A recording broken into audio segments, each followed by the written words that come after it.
Shalom. Tonight, I want to look at the concept of kavvanah in prayer, and I'm intentionally not going to translate the word kavvanah for now. So maybe you're familiar with it and maybe you're not, and maybe if you're not, you have an advantage at the moment, because we're going to try and figure out what this word means in the realm of prayer.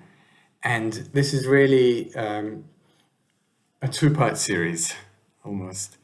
I want to look at a very extreme definition of kavvanah, and that's going to be what we're looking at today, which is the presentation of kavvanah in the works of Rambam and Maimonides, the Laws of Prayer, chapter 4. And next week, or next video, if you're watching this on YouTube, I want to look at the minimal definition of kavvanah, right? Like just the boundaries of from 0 to a little bit above 0 in terms of kavvanah. But Rambam isn't a person of isn't a minimalist. He's a maximalist when it comes to kavvanah. And in the Laws of Prayer, in chapter 4, he sets out a list of things without which there is no such thing as prayer. Okay? He says these 5 things, he lists them: cleaning the hands, covering up the body, making sure the place you're in is clean, removing distractions, which for him is going to the toilet, and kavanat halev, kavanah of the, let's translate that as the mind. And he says if you don't have these things, you haven't prayed. You have to. It's not just a bad prayer. You'd have to repeat the prayer because you didn't pray at that time. Okay, so the interesting thing here is, first of all, they all seem quite bodily, right? There's no. Usually we think of kavvanah as a mental thing, but here it seems to be within the bodily preparations of prayer. And more than that, it's a preparation, right? It's not that you have kavvanah in your prayer. You pray in a state of kavvanah. First you get to kavvanah, right? First you wash your hands. First you get dressed. First you go to the toilet. First you make sure you have kavvanah, and then you pray. Okay, so that's already interesting. And he says here, he goes around the definition of kavvanah without exactly explaining it. He's more into describing when it's not there. Okay, I'll read halacha number 15 in chapter 4. Kavvanah of the mind. What is this? Any prayer uttered without kavvanah is not prayer. If a service has been recited without such kavvanah, it must be recited again in kavvanah. If a person finds that their thoughts are confused and their mind is distracted, they may not pray until they have recovered their settled mind. Hence, on returning from a journey, or if one is tired or distressed, it is forbidden to pray until their mind is composed.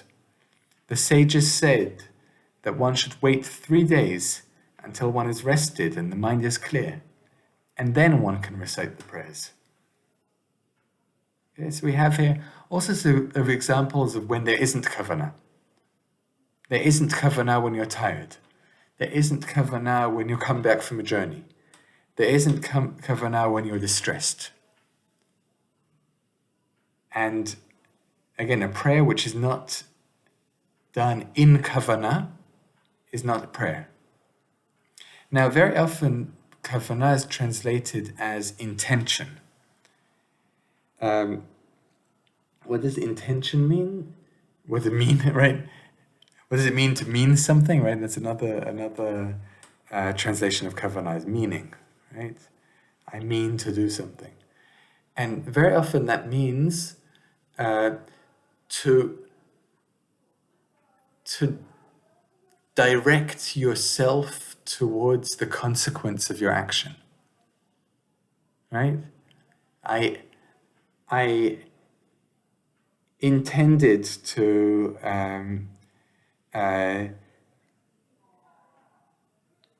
cook dinner, right?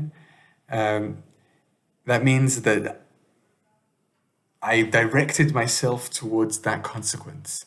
And even if it didn't happen, right? So I intended to cook dinner, but then I got a phone call. Even if it didn't happen, the kavvanah was still there in terms of intention, right?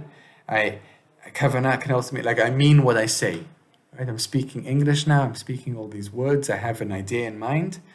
I mean for you to understand what I'm saying. Right? I direct myself towards that consequence of you understanding what I'm saying. That's the normal, I would say, translation of kavvanah. And I think it's a good translation for all of Jewish thought except for prayer. And I think when Rambam speaks about kavvanah in prayer, he means something else. And let's try and get there. So here in the next section of chapter 4, he tries again to define kavvanah. Kitzad hiya kavvanah? What is kavvanah? The mind should be freed from all thoughts, and the one who prays should see oneself as if standing before the divine presence. They should therefore sit a while before beginning their prayers, so as to lechaven their minds, and then pray in gentle tones and not regard the service as a burden that one is carrying that will be cast off. One should sit a while after concluding the prayers and then leave. The ancient saints were wont to pause and meditate 1 hour before the prayer, 1 hour after the prayer, and take 1 hour in its recital. Okay, so here we come closer to a definition of kavvanah. It's almost a negative definition. What should you not do in order to have kavvanah? And he says, what is kavvanah? The mind should be freed from all thoughts. And that's another clue that kavvanah doesn't mean intention, because intention is to think about something, to think about the consequence of your action. But for kavvanah to happen, there should be no thoughts in the mind. What should there be? There should be a seeing of yourself. And we could do a whole shiur about what it means to see yourself as if standing before the divine presence. But it's a state of being, right? It's not even it's not knowledge, or it's not, you don't even have to imagine God in front of you, right? He's not looking at those kinds of bodily images. It's seeing yourself. What kind of person am I? What kind of person am I to be standing before God? And that's what kavvanah is to be the person who stands before God. And the language of being is more appropriate than the language of thinking, knowing. And that fits in a little bit to another semantic understanding of the word kavvanah, which comes maybe more from a more musical place, right? Adjustment, attuning. We say in Hebrew, lechaven et hakli, right? To tune a musical instrument, to tune a guitar or a piano or something, there's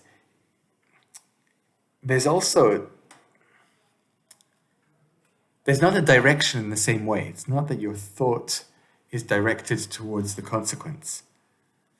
But imagine the strings of a guitar when they're in tune, or voices which are in harmony with each other. They're all aligned, right? They're all in relationship to each other without influencing each other exactly. Okay, which also fits into another meaning of kavvanah, or ken, or nachon, Right? We say nachon means yes, it's right, it's true. Yes. Right? What does that mean? It's a truth. It's to be in accordance with the truth. Right? Maybe that's a bit of a Heidegger term, but you'll forgive me. This fits into Rambam's idea of how the human mind is able to perceive God. The human mind is able to perceive God because God, in Rambam's kind of science, God's intellect, or the active intellect, is kind of projecting itself into the world, and everything in the world, all the material objects in the world, are influenced by this active intellect, which is why they look the way they do and behave the way they do. But the human mind is also able to train itself to tune in, right? Kavvanah. It's like tune into God's thoughts. And sometimes they're a bit noisy. It's not really in tune. And sometimes it's really in tune. There's real kavvanah, right? That level is really, it's like prophecy, right? But that's possible. And that's why Rambam has such a high bar for kavvanah. Kavvanah it's not even only in prayer. Maybe prayer is like the training ground where you train your mind to be on this level. But if you look at chapter 51 of the third part of the Guide to the Perplexed, Rambam really spells it out that that's the mission of humanity in this world, is to know God and to train their mind to know God all times. So kavvanah in prayer is really, it's like the best conditions, but you should be able to have kavvanah in everything you do. In the marketplace, in shopping center, in the bank, on the bus, talking to your friends, talking to your lovers, right? There's like,